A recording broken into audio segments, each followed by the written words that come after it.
My name is Maya. If you asked anyone who knew us back then, they would have said Adrian and I were the perfect couple. We met at university, two dreamers trying to make a life in the city. I was studying literature, he was pursuing architecture. He was charming, bold, and always carried that confident smile that made everyone believe in him. I was quiet, shy, but he said I balanced him. That was the start of everything, the laughter, the late-night street food runs, the promises whispered under city lights. When we got married, it wasn't grand. Just a small ceremony at the city hall with our closest friends. I wore a white dress my mother sewed, and Adrian held my hand so tightly during the vows that I thought he'd never let go. He used to say, "Maya, I don't need the world. Just you." And I believed him. We rented a small apartment near the city center, cracked walls, flickering lights, but it was our little universe. Adrian worked long hours at a construction firm, while I began teaching at a private school. We'd come home exhausted, sometimes barely speaking, but when our eyes met, it felt like home still existed. The first cracks appeared slowly, almost invisibly. He started coming home later, smelling faintly of expensive perfume that wasn't mine. He said it was the clients, high-end meetings, women who wore too much fragrance. I laughed it off at first, teasing him. But soon, laughter felt forced. The warmth between us dimmed, replaced by silence and unanswered questions. He began keeping his phone close, always face down, always on silent. When I reached for it once, just to check the time, he snapped, "Don't touch my things, Maya." His tone was sharp, unfamiliar. The man I once knew, the one who used to tuck my hair behind my ear and whisper love poems, was turning into someone distant, guarded. I told myself marriage was about patience, forgiveness, understanding. I thought if I waited, the storm would pass. But love doesn't always cure what's already dying. One night, I made his favorite dinner, roasted chicken, garlic rice, and the red wine we had saved since our wedding. I wanted to remind him of us, the simple joy of being together. He didn't show up. He texted past midnight, working late. "Don't wait up." I didn't sleep that night. The food went cold, the candles melted into shapeless wax. And somewhere between one heartbeat and another, I realized, I was slowly disappearing from his world. Days turned into weeks. He smiled less. He barely touched me. When he did, it felt mechanical, empty, like an obligation. I started questioning myself. Was I no longer beautiful? Did I bore him? Had my love become too ordinary? Then came the whispers. A colleague of his, someone I'd met once at a company party, pulled me aside at the supermarket. "Maya," she said softly, "you didn't hear it from me, but Adrian's been close to one of the project coordinators. A woman named Clara." The world tilted. I smiled awkwardly, pretending not to care, but when I reached the parking lot, my hands were trembling so badly I dropped the groceries.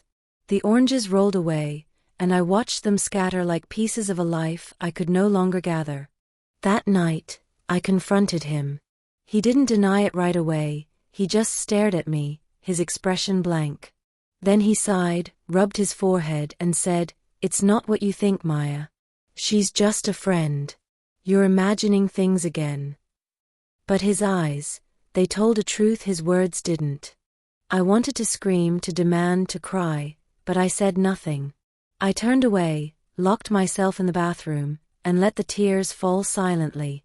I was afraid of breaking something that couldn't be fixed. 4 weeks after that, I lived like a ghost. I still cooked, cleaned, smiled for the neighbors, but inside I was crumbling. Love had become a wound that refused to heal. Every time he touched his phone or left the house without saying goodbye, I felt that wound deepen. Still, I stayed. Because leaving him felt like leaving the last piece of my heart behind. I told myself he'd come back to me.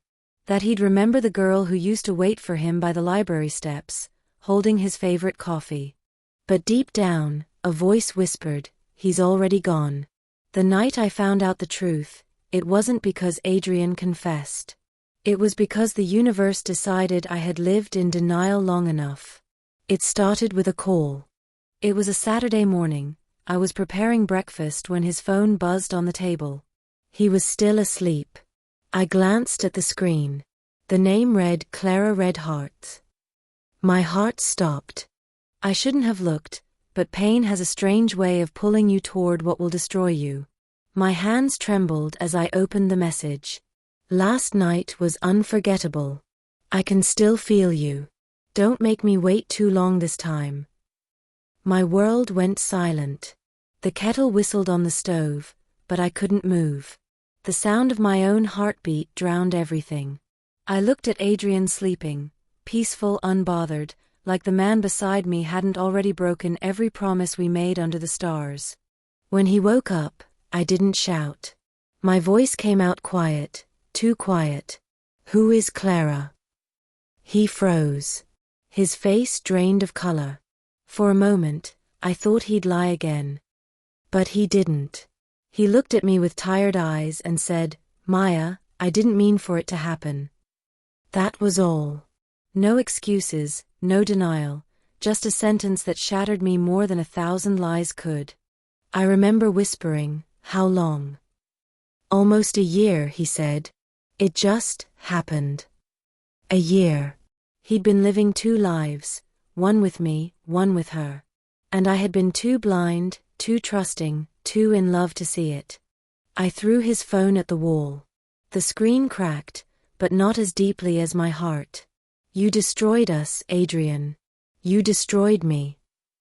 He tried to reach for me, but I pushed him away. My sobs came in waves: anger, grief, disbelief. Every memory we had built together replayed in my mind like a cruel movie.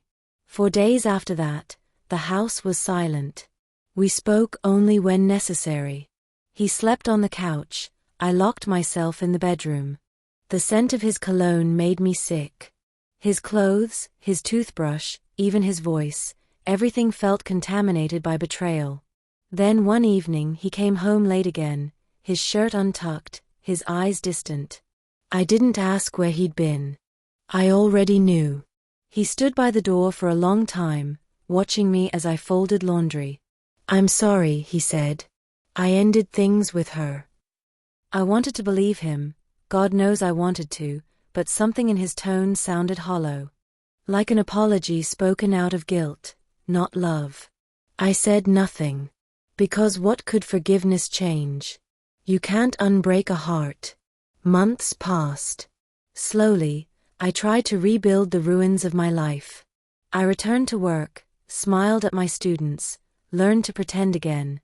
Adrian tried too. He made breakfast, sent flowers, held my hand in public, but inside me the trust was dead. Then came the illness. It started small: fatigue, weight loss, fevers that came and went. I blamed stress, grief, sleepless nights. My doctor suggested a full blood test, just to be safe. I didn't think much of it. When the results came, my hands were sweating as I opened the envelope. The words blurred before my eyes. HIV positive. I thought it was a mistake. I reread it again and again, but the letters didn't change. My knees gave out, and I collapsed on the cold floor of the clinic hallway. I don't remember how long I cried. Hours maybe. The doctor's voice felt distant, muffled by the sound of my own sobbing. "Maya, please don't panic. With treatment, you can live a full life." But all I could think was, how?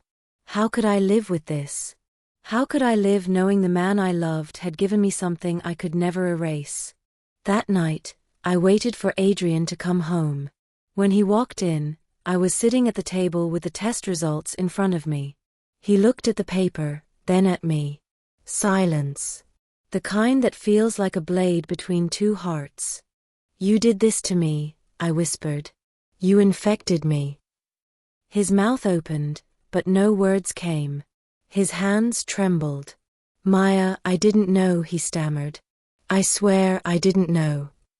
Didn't know." My voice cracked. "You cheated, Adrian. You betrayed me, and now this?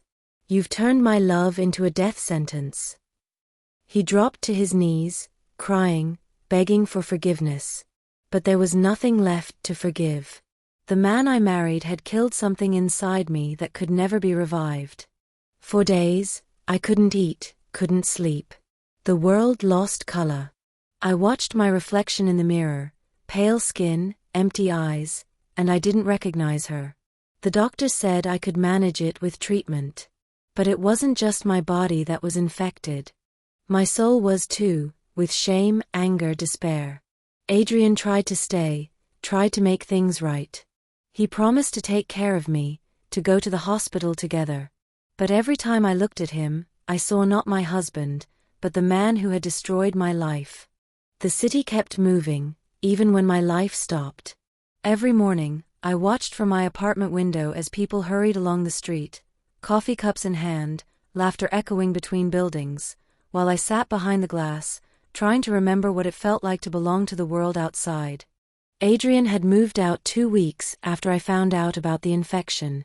He said he wanted to give me space, but I knew it was guilt that drove him away. His things disappeared one by one, the shirts from the wardrobe, the toothbrush from the sink, his scent from the pillow. What remained was silence. At first, I told myself I'd be strong. I'd take my medication, keep teaching, keep pretending that my life hadn't turned into a shadow of what it was. But strength is strange, it flickers like candlelight. One moment it glows, and the next, a single breath of grief can snuff it out. The school called one afternoon. My supervisor's voice was careful, hesitant. Maya, you've been missing a lot of classes lately. The parents are asking questions. Maybe it's best if you take an extended leave. Extended leave, polite words for we don't want you here right now. I understood. Fear spreads faster than truth. Someone must have whispered about my illness. Rumors always find a way. When I hung up, I sat staring at the wall until the light faded and the room turned blue with twilight. Bills piled up. The rent was due. I sold my jewelry, then my laptop, then the wedding ring I once swore I'd never take off. The pawnshop clerk didn't look at me when he handed me the cash. He just muttered, "I'm sorry," as if sorrow could buy back a single piece of what I'd lost. Sometimes Adrian called. "Maya, please let me help. I can pay for the treatments." "No," I'd say. "You've helped enough." I could hear him crying quietly on the other end. But his tears didn't move me anymore.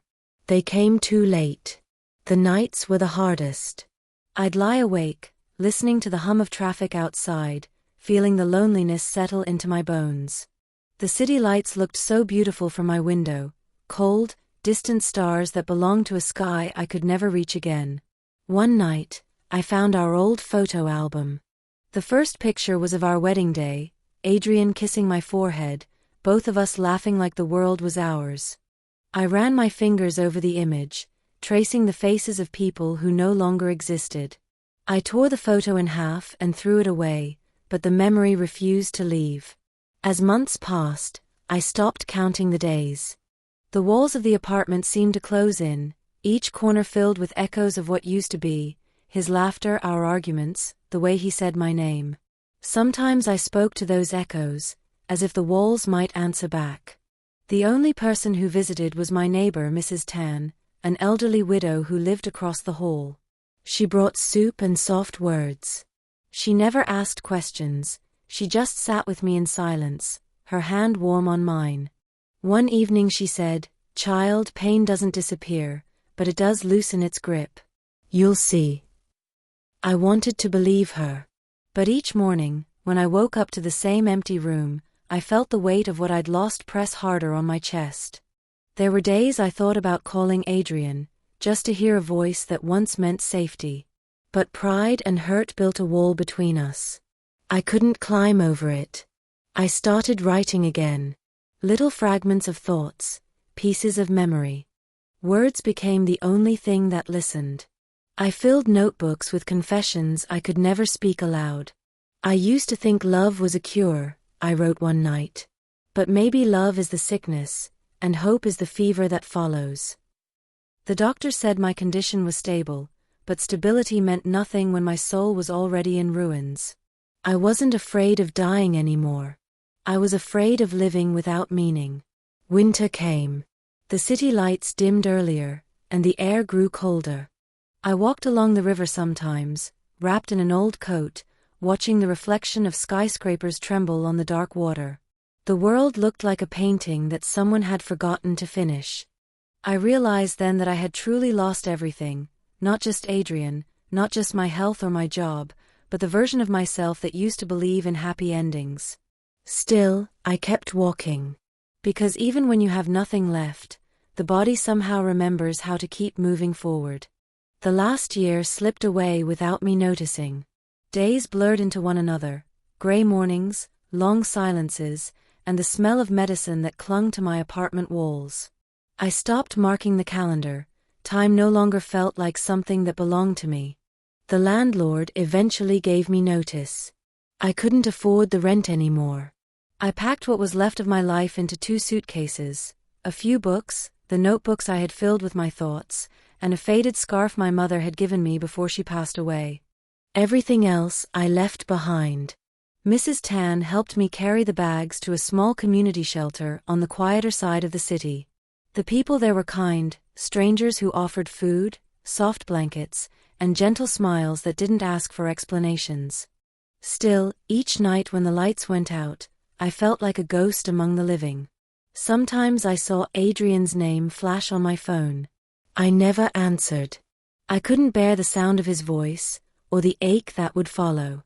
The last message he sent said only, "Please let me see you. I just want to make sure you're okay." I deleted it without replying. Forgiveness was a language I no longer spoke. The shelter became my world. I taught English to a few children who came in the afternoons, the way I used to in school. Their laughter filled the empty spaces in me for a little while. They didn't know my story. To them, I was just Miss Maya, the lady who loved books and always brought colored pencils. It was enough. But the quiet moments, the nights when rain tapped against the windows, those were when the memories returned most fiercely. The life that might have been. The home that once felt safe. The love that turned into ruin.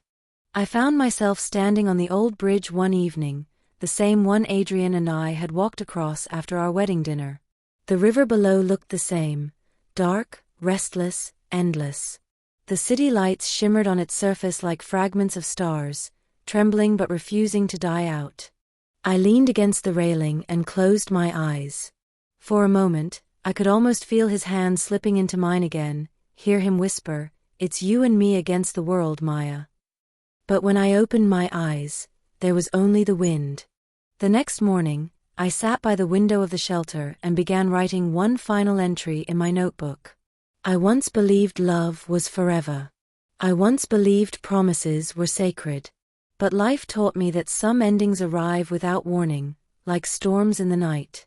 I've lost my home, my health, my future, but somewhere within the ruins, a small part of me still wants to be remembered, not as the woman who was betrayed, but as the woman who once loved without fear. I set down the pen and smiled, a fragile, tired smile but real. The light outside was changing, soft gold spilling across the sky.